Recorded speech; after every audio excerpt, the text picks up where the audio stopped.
بنی لا تدخلوا من باب واحد وادخلوا من ابواب متفرقہ،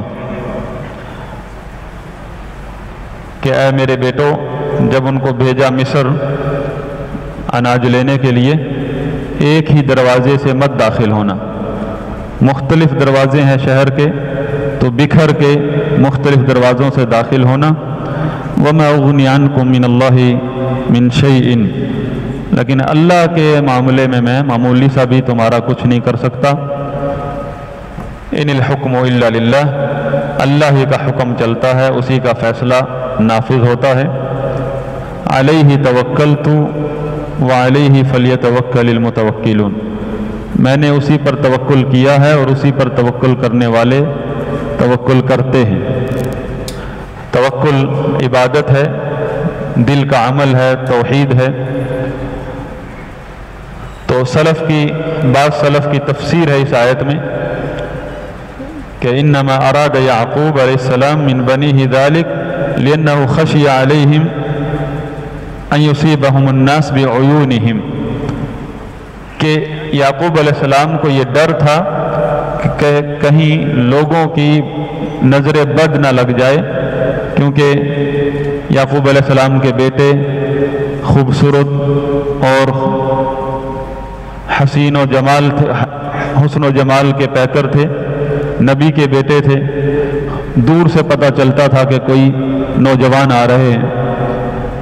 اسی طرح سورہ قلم میں اللہ تعالیٰ نے نبی صلی اللہ علیہ وسلم کو مخاطب کر کے فرمایا وَإِن يَكَادُ الَّذِينَ كَفَرُوا لَيُزْلِقُونَكَ بِأَبْصَارِهِمْ لَمَّا سَمِعُوا الذِّكْرَ وَيَقُولُونَ إِنَّهُ لَمَجْنُونٌ وَمَا هُوَ إِلَّا ذِكْرٌ لِّلْعَالَمِينَ، کہ یہ کفار مشرکین عرب قریب تھا کہ یہ آپ کو اپنی نظر بد سے تکلیف پہنچائیں، آپ کو گرا دیں، اگر اللہ کی مدد نہ ہوتی۔ اور اسی طرح سورہ الناس میں، سورہ فلق میں اللہ تعالیٰ کا فرمان ہے قُلْ أَعُوذُ بِرَبِّ الْفَلَقِ، پناہ مانگو رب کی جو رب الفلق ہے۔ اور مختلف چیزوں کا ذکر کیا اس صورت میں، آخر میں فرمایا وَمِن شَرِّ حَاسِدٍ إِذَا حَسَدَ، جب بھی ایک آدمی حسد کرتا ہے اس کے حسد سے بھی رب سے پناہ مانگو، اس کے حسد کے شر سے۔ تو اللہ تعالیٰ نے استعاذہ جو کہ عبادت ہے اس کا حکم دیا ہے کہ جب آپ کو خطرہ ہو کسی شر کا تو اس وقت کرنا کیا ہے؟ اللہ سے پناہ مانگنی ہے، استعاذہ ہے۔ بعض جگہ پر مسنون ہے، نبی صلی اللہ علیہ وسلم نے بعض مسنون دعائیں سکھائی ہیں۔ بخاری مسلم کی حدیث ہے کہ رسول اللہ صلی اللہ علیہ وسلم کا فرمان ہے العین حق، نظر کا لگنا برحق ہے، ولو کان شیء سابق القدر لسبقته العین، اگر کوئی چیز تیزی میں اتنی تیز ہوتی کہ تقدیر سے آگے سبقت لے جاتی تو وہ بد نظری ہے، نظر کا لگنا ہے، یعنی نظر اتنی تیزی سے لگتی ہے۔ اس کی نبی صلی اللہ علیہ وسلم نے اس کی طرف تنبیہ کی ہے کہ اس کے نظر کا لگنا اتنا تیز ہے کہ یہ اگر اس تقدیر سے پہل کوئی چیز کرتی ہوتی تو نظر کر لیتی، لیکن تقدیر سے پہل تو کوئی چیز کر نہیں سکتی، لیکن اس میں یہ ثابت ہے کہ نظر بڑی تیزی سے لگتی ہے۔ مسند بزار کی حدیث ہے، جابر رضی اللہ عنہ روایت کرتے ہیں کہ رسول اللہ صلی اللہ علیہ وسلم نے فرمایا اکثر من یموت من امتی بعد قضاء اللہ وقدرہ بالعین، کہ میری امت میں اکثر لوگ جو اللہ کی قضاء و قدر کے بعد مرتے ہیں وہ نظر کے لگنے سے مرتے ہیں۔ اس حدیث کو امام ابن حجر اور شیخ البانی نے صحیح قرار دیا اور ابن حجر نے حسن۔ تو یہ اللہ کی حکمت ہے، ایک چیز ایک شر موجود ہے، ابلیس کا وجود ہے، تو اللہ کی حکمت ہے. ہم نے جیسے پہلے ذکر کیا کہ اللہ کے دو ارادے ہیں، ایک ارادہ کونیہ ہے اور ایک شرعیہ ہے. ارادہ کونیہ اللہ کا ارادہ کونیہ مشیت کہلاتا ہے. اللہ کی مشیت سے سب کام ہوتے ہیں، چاہے ابلیس کا وجود ہے اور ابلیس کے مقابلے میں نبیوں اور رسولوں کو بھیجا ہے، ان کا دونوں کا وجود اللہ کی مشیت سے ہے. اللہ کی مشیت سے جو کچھ بھی ہوتا ہے وہ حکمت سے خالی نہیں ہوتا. کلہ خیر. شر ہماری نسبت سے ہے. اللہ تعالیٰ کے ہر کام میں حکمت ہے. اسی طرح جادو کی حقیقت ہے. بہت سارے لوگ اس عقیدے کو نہیں سمجھتے، اللہ کے مشیت کو نہیں سمجھتے، اور نہ ان کے علم میں ہوتی ہیں چیزیں. اسی وجہ سے وہ راستہ کوئی اور پکڑ لیتے ہیں. بہت بڑے بڑے علماء گمراہ ہوئے ہیں، معتزلہ، اسی لیے کہ ان کو اس اہل سنت کے عقیدے کا نہیں پتا تھا کہ جو اللہ تعالیٰ کا ارادہ شرعی اور ارادہ کونیہ کا فرق ہے، اس کا وہ فرق نہیں کرتے. گمراہ ہو گئے اور لاجک ان کا رسول بن گیا. یہ جو لاجک پیش کرنے والے لوگ ہوتے ہیں، ہر بات پر آپ قرآن سنیں گے، لیکن ہوتی لاجک ہے. اپنی لاجک کو آپ کے دماغ میں اتارنے کے لیے قرآن کی آیت دیں گے، حدیث پیش کریں گے، لیکن آپ فرق نہیں کر پاتے. آپ کہتے ہیں ہر بات پر تو قرآن کی دلیل دے رہا ہے، ہر بات پر تو حدیث سنا رہے. دراصل ہوتا اس کا اہل علم نے ذکر کیا کہ ان کا رسول عقل ہے، لاجک ہے. قرآن و حدیث اللہ کے رسول کی اتباع نہیں کرتے، اپنی لاجک کے پیچھے دلائل کو لے کر آتے ہیں، اپنی لاجک کو ثابت کرنے کے لیے. جادو کی حقیقت سمجھ میں نہیں آئی، انکار کر دیا، اس کو گستاخی سمجھنے لگے. اللہ تعالیٰ نے جو کچھ بھی پیدا کیا ہے اس کی کوئی مشیت سے ہے، حکمت ہے. اسی طرح بد نظری ہے، نظر کا لگنا ہے، اللہ کی حکمت ہے، مشیت ہے اس میں. اس کا یہ ایک حقیقت ہے. ہم اس دنیا میں رہتے ہیں، جب تک زندہ ہیں ہمیں ان چیزوں کا سامنا ہے. اب اللہ تعالیٰ نے جو ہمیں پیدا کیا ہے جس مقصد کے لیے، عبادت کے لیے، ہمارا امتحان ہے. عبادت اللہ کے ساتھ تعلق ہے. عبادت کا جو مفہوم ہے جس کے لیے ہمیں پیدا کیا اللہ تعالیٰ نے، وہ تو اللہ کے ساتھ ایک صاف شفاف تعلق ہے، دل کا، زبان کا، عمل کا. اور بہت ساری ایسی چیزیں ہیں جن کی حقیقت ہے، ان کی وجہ سے لوگ جو ہے گمراہ ہو جاتے ہیں، شیطان کے قدموں کے پیچھے لگ جاتے ہیں اور اپنا تعلق یا تو کمزور کر لیتے ہیں کم از کم، یا تعلق توڑ ہی لیتے ہیں اللہ سے. اب مشرکین عرب جو تھے وہ بد نظری سے بچنے کے لیے ہی اپنی پرانی کمان سے جو رسی نکلتی تھی اس کو جانور کے گلے میں لٹکا لیتے. یہ عقیدہ تھا کہ اس سے نظر نہیں لگے گی، اور اس عقیدے نے بہت ترقی کی ہے. ہر دور میں طرح طرح کی چیزیں نکلتی ہیں، آج بھی ہیں. کوئی کسی جانور کا سینگ اپنے گھر میں لٹکا لیتا ہے، کوئی کہتا ہے فلاں جسم کی فلاں ہڈی جو ہے وہ لٹکا لیں، گھر میں جن بھوت ہی نہیں آئیں گے. اور نظر جس طرح انسان کی لگتی اسی طرح جنات کی بھی لگتی ہے. اور اس کا سبب دو ہیں، یا تو شدت عداوت کی وجہ سے ایک آدمی بہت زیادہ آپ سے نفرت کرتا ہے، حسد کرتا ہے، من شر حاسد اذا حسد.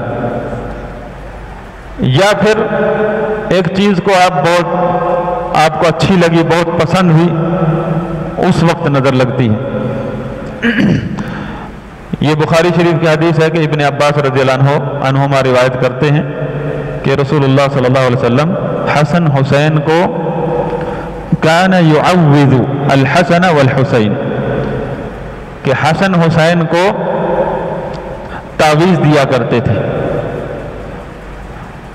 عوذ یعوذ تعویذا. تعویذ کیا ہے؟ وہ صرف دم کا نام ہے، یعنی رقیہ کا نام ہے، جو دعا پڑھنے کا نام ہے۔ ہم نے تعویذ، جس کو ہم تعویذ کہتے ہیں کہ پرچی پر لکھ کر اس کو باندھ کر پھر گلے میں لٹکانا یا کسی گاڑی میں لٹکانا، گھر میں لٹکانا، اس کو تمیمہ کہتے ہیں کہ ایک مقصد کے لیے اس کو باندھا جاتا ہے۔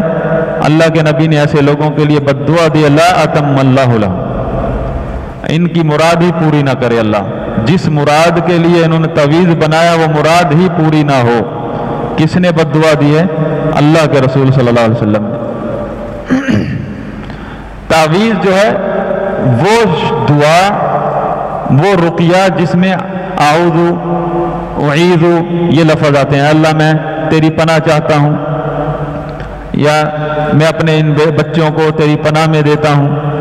اللہ کے نبی صلی اللہ علیہ وسلم حسن حسین کے لیے دعا کیا کرتے تھے، اعیذکما بکلمات اللہ التامہ من کل شیطان وہامہ ومن کل عین لامہ، میں تم دونوں کو اللہ کے کلام کے واسطے سے میں تمہیں پناہ میں دیتا ہوں، ہر شیطان کے شر سے اور ہر زہریلے جانور کے شر سے اور ہر ایسی نظر کے شر سے جو لگتی ہے۔ اسی طرح اور پھر آپ فرمایا کرتے تھے کہ یہ ان اباکما، حسن حسین کو کہتے تھے تمہارا باپ ابراہیم علیہ السلام، کیونکہ نبی صلی اللہ علیہ وسلم ابراہیم کی اولاد میں سے، تمہارا باپ ابراہیم علیہ السلام یہی دعا اسماعیل اور اسحاق کو یہ دعا پڑھ کے دم کیا کرتے تھے، کانا یعوذ، یعنی ان کو پناہ میں دیتے تھے، اللہ کی پناہ میں تعویذ بناتے تھے اس دعا کو۔ اللہ کے نبی سے بڑھ کر کسی کا توکل ہو سکتا ہے اللہ پر؟ اللہ کے نبی نے نظر بد کے شر سے بچنے کے لیے اپنے پیارے بچوں کو یہ رقیہ کیا۔ یہ ہمارے لیے تعلیم ہے کہ ایک شر موجود ہے، اللہ کی مشیت سے موجود ہے، اللہ کی حکمت ہے اس میں، اس کی حقیقت ہے، دنیا میں پایا جاتا ہے۔ ایک مسلمان کو اللہ نے یہ عبادت سکھائی ہے کہ جب یہ اس شر سے بچنے کے لیے یہ طریقہ ہے کہ اللہ کی طرف رجوع کرنا ہے، اللہ سے پناہ مانگنی اور اللہ کی پناہ میں دینے اپنے بچے۔ آپ کو اپنے کاروبار کے ڈوبنے کا، اس کو نظر لگنے کا خطرہ ہے تو اپنے کاروبار کو اللہ کی پناہ میں دے دیں۔ اللہ کی پناہ سے بڑھ کر کوئی پناہ ہے؟ یہ عبادت ہے، اللہ کی پناہ میں آنا، اپنے بچوں کو، اپنے گھر بار کو، اپنے کاروبار کو، اپنے چیزوں کو اللہ کی پناہ میں دے دینا، یہ سب سے بہت بڑی چیز ہے۔ یہ وہی کر سکتا ہے جو اس کی قدر جانتا ہے، جو اللہ کی پناہ کی قدر کا مقام سمجھتا ہے، اور یہ عقیدے سے سمجھ آتی، توحید ہے یہ۔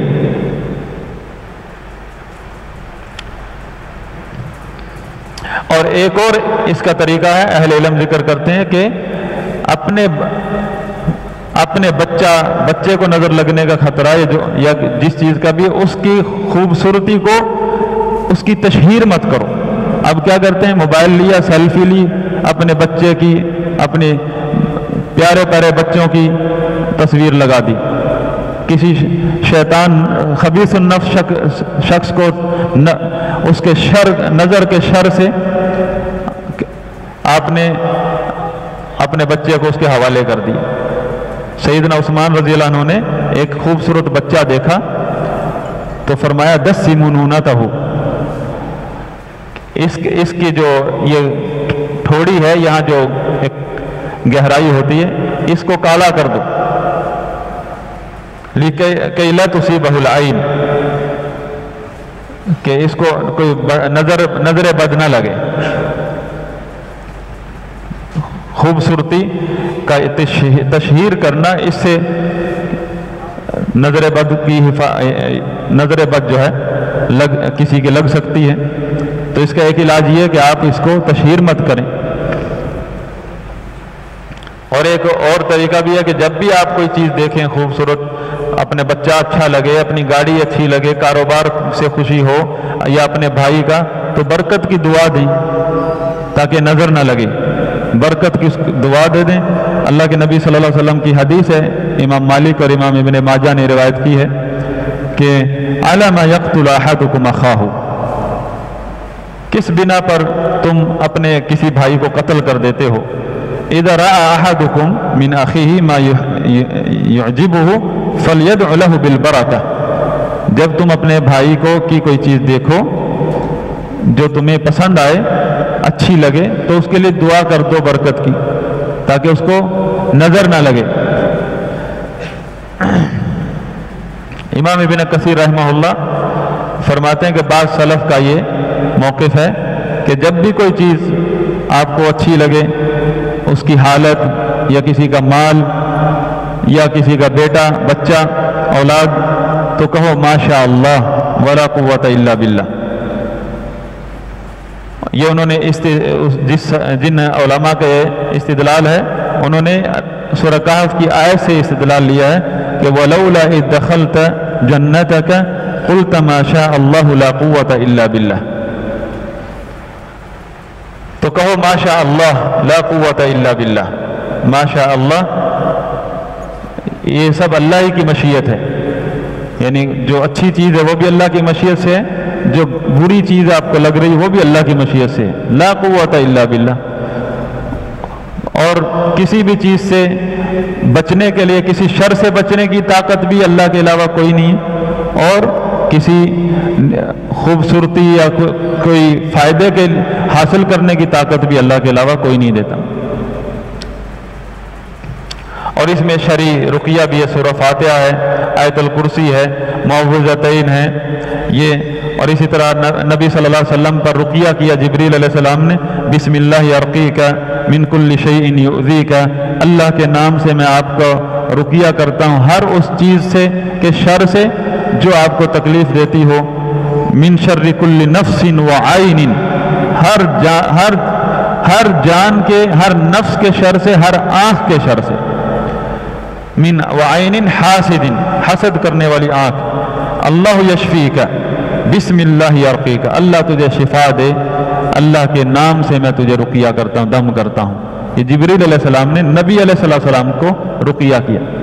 یہ شرعی طریقہ ہے، اس پر عمل کرنا یعنی شرعی طریقے سے دم کرنا، وہ دعائیں پڑھنا، یہ عین اللہ پر توکل ہے. جب آپ نے یہ دعائیں پڑھی، رقیہ کیا، وہ عمل کیا جو رسول اللہ صلی اللہ علیہ وسلم سے ثابت ہے کسی شر سے بچنے کے لیے، تو یہ عین اللہ پر توکل کا طریقہ ہے. اور اللہ پر توکل عبادت ہے، یہ عبادت کا مسنون طریقہ ہے اس حالت میں.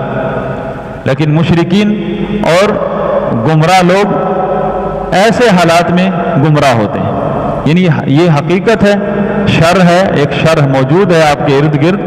اس وقت کرنا کیا ہے، وہ ہمیں اللہ کا دین سکھائے گا، اللہ کا رسول بتائے گا، اور اس رسول علیہ السلام کی تعلیمات کو چھوڑ دیں گے تو پھر ہر چیز سے ڈرتے پھریں گے اور ہر چیز کے ساتھ امیدیں لگاتے پھریں گے. تو نبی صلی اللہ علیہ وسلم سفر میں جا رہے تھے، آپ نے ایک قاصد کی ڈیوٹی لگائی کہ جتنے بھی راستے میں قبائل آ رہے ہیں، سب کے جانوروں کے گلوں میں، جس کے گلے میں بھی دیکھو رسی دیکھو جو اس میں کمان میں سے نکلتی ہے اور اس کو نظر بد سے بچنے کے لیے باندھا جاتا ہے، کاٹ دو. اور اسی زمرے میں سارے تعویذ بھی آتے ہیں جو آج کل باندھے جاتے ہیں نظر بد کے، اور کڑے بھی آتے ہیں، دھاگے بھی آتے ہیں، سب کچھ. حتیٰ کہ اہل علم نے ان دھاگوں کو اور زنجیروں کا بھی ذکر کیا جو کسی بندے نے صرف ایسے ہی باندھ لیے. نوجوان ہمارے چین ڈال لی، یہاں دھاگا باندھ لیا، کہتے ہیں ہمارا تو کوئی عقیدہ نہیں ہے. اگر کچھ بھی عقیدہ نہیں ہے تو یہ مشابہت ہے مشرکین کے ساتھ، پھر بھی حرام ہے. اگر عقیدے کے ساتھ باندھا ہے تو پھر تو شرک ہے، اور بغیر عقیدے کے یہ چیز پہنی ہے، چین یا رسی یا دھاگا، تو یہ حرام ہے، مشابہت ہے مشرکین کے ساتھ.